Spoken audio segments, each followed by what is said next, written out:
Olá pessoal, graça e paz. Estou aqui de volta para a gente dar continuidade ao nosso estudo aqui sobre a história da igreja no Japão. Eu compartilhei no último vídeo que terei a oportunidade de estar no Japão pregando o evangelho, ensinando a palavra de Deus, e lá eu vou ensinar sobre a história da igreja.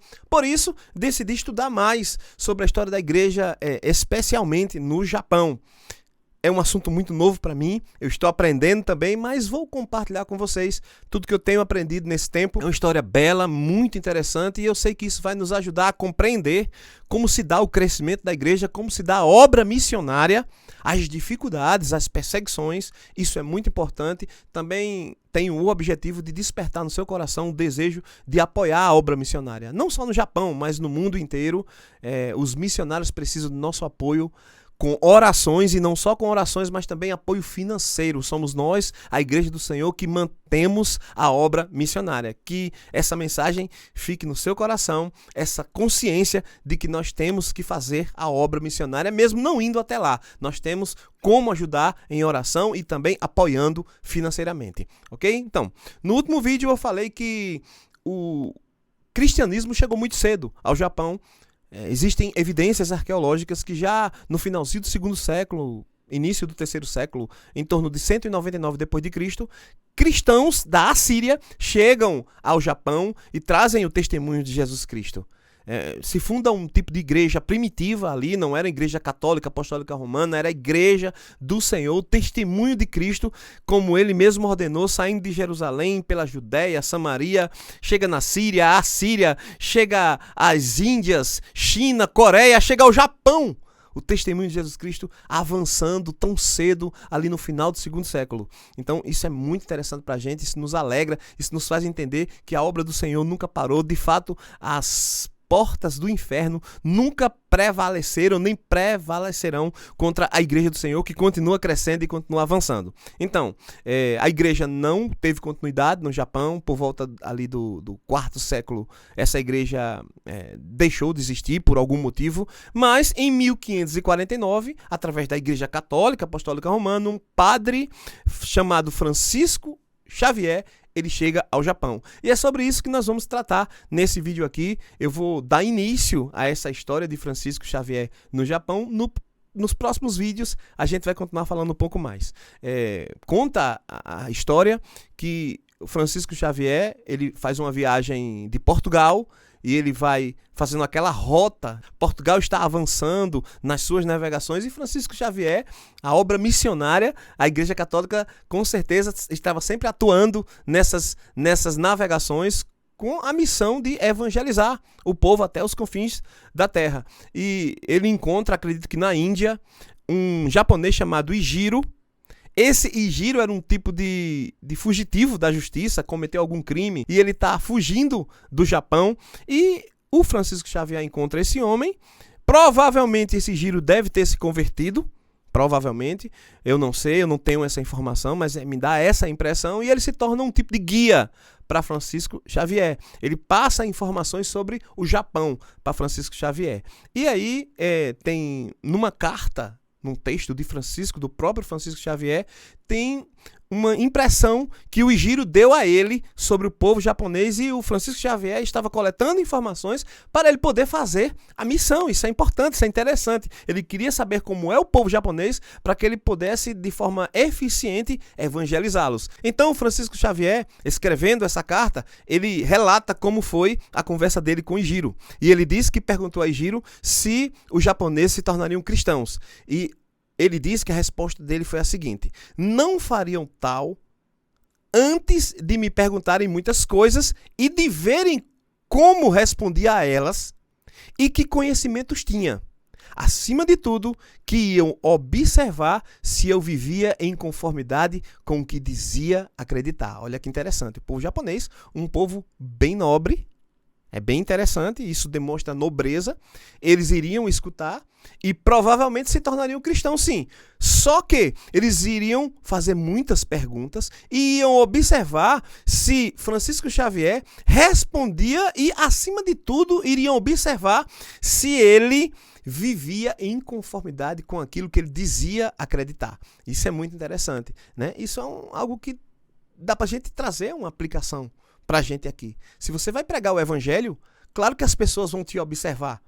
Eles vão querer resposta para as suas perguntas e a única forma de você responder de forma verdadeira, de forma eficiente, é conhecendo a palavra de Deus, porque você vai estar pregando a palavra de Deus. E outra coisa muito importante, as pessoas vão observar se você vive de acordo, em conformidade com aquilo que você diz acreditar. Isso eu achei muito interessante. Então, eles chegam ao Japão em agosto de 1549 e eu vou trazer aqui um contexto de como estava o Japão. No outro vídeo eu já disse que o mundo estava em turbulência. O mundo estava vivendo um tempo de descobertas, um tempo de exploração, de colonização pelos portugueses, pelos espanhóis, pelos europeus. Essas navegações eram constantes e eles estavam conquistando terras e eles estavam colonizando pessoas. E muitas vezes eles estavam explorando terras, como aconteceu no Brasil com os portugueses. E quem chega lá no Japão? Exatamente os portugueses. Essa informação é importante para a gente entender as dificuldades que eles tiveram com o povo japonês, as dificuldades que Francisco Xavier e que o cristianismo teve naquele país, exatamente por causa desse aspecto de colonização, de exploração que havia nas navegações portuguesas, espanholas. Então, o Japão, nesse tempo, também estava vivendo um momento intenso na sua história. Eles viviam uma época de instabilidade. Os líderes do Japão, eles eram senhores feudais. O nome japonês é daimyo. Seria um senhor feudal, um líder de uma terra, de uma determinada região. E o japonês nesse tempo não tinha um único líder. Ainda não era unificado. Estava nesse período de unificação.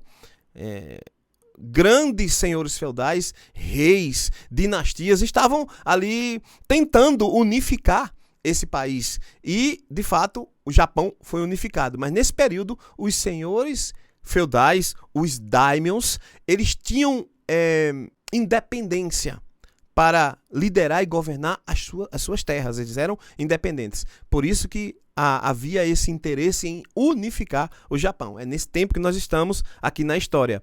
Cada senhor feudal, ele dominava o seu território com independência. E o que é que eu posso falar mais? O budismo estava vivendo uma época de decadência. Por incrível que pareça, o budismo nesse período estava sofrendo perseguições no Japão. E isso foi algo que contou de forma positiva para o avanço do cristianismo no Japão. Outra coisa que eu vou falar aqui é sobre as dificuldades que Francisco Xavier encontrou ao chegar no Japão. A primeira delas foi o clima. Eles não estavam acostumados a um inverno tão severo no Japão. A outra, a comida. Eles tiveram muita dificuldade com a culinária japonesa. Eu não tenho nenhuma. Eu amo a comida japonesa. Eu sei que com isso eu não vou sofrer lá. E o idioma. Claro, o idioma. O idioma foi o principal problema, eu creio que sim.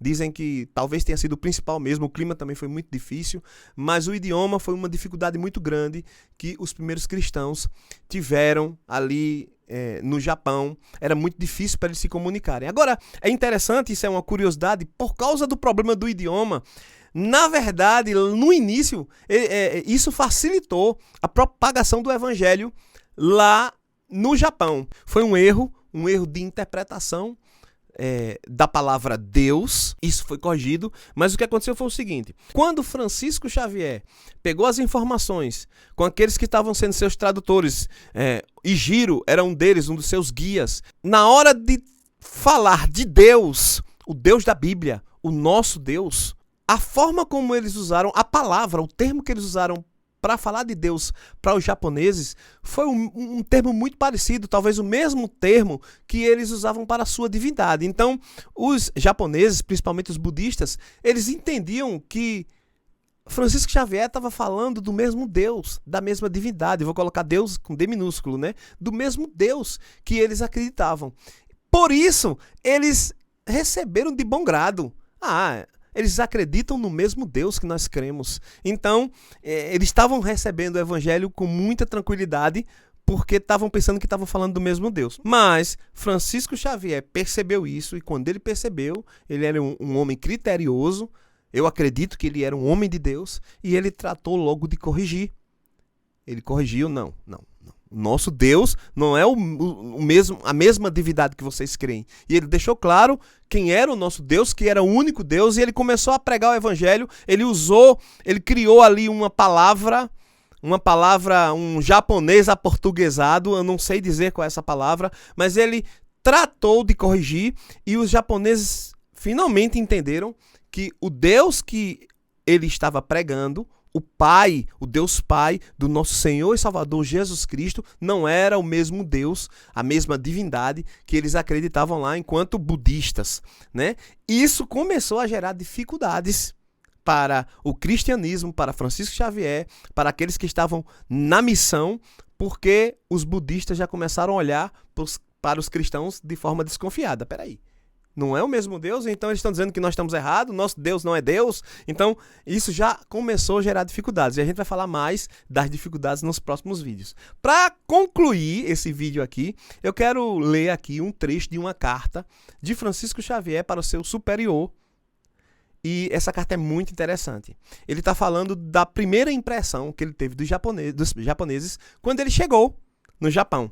E a carta diz o seguinte: em primeiro lugar, o povo que descobrimos em tão longínquas paragens, ou seja, tão distante, em tão longínquas terras, né, é o melhor até agora encontrado. Olha que interessante.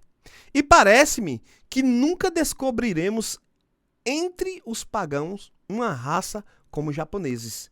São um povo de muitas boas maneiras, bons em geral e não maliciosos. São homens de honra. Isso é uma característica que até a gente ouve falar, né? O povo japonês é um povo de honra. Então, já em 1549, ele está falando aqui, são homens de honra, a qual, a honra, dão mais importância que a todas as outras coisas do mundo. São pessoas de muita boa vontade, muito sociáveis e desejosos de aprender. Olha que legal. Gostam bastante de ouvir falar das coisas de Deus, principalmente quando as compreendem.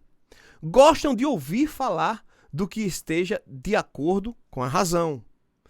E, de certo, se possuem pecados e vícios, quando se discute com eles, indicando que o que fazem é mal feito, convencem-se com nossos raciocínios. Então, que legal, a gente vê a história nesse trecho dessa carta do padre Francisco Xavier, e ele conta aqui que ele encontra um povo nobre no Japão, um povo ensinável, um povo de honra e que valoriza a honra muito mais do que qualquer coisa.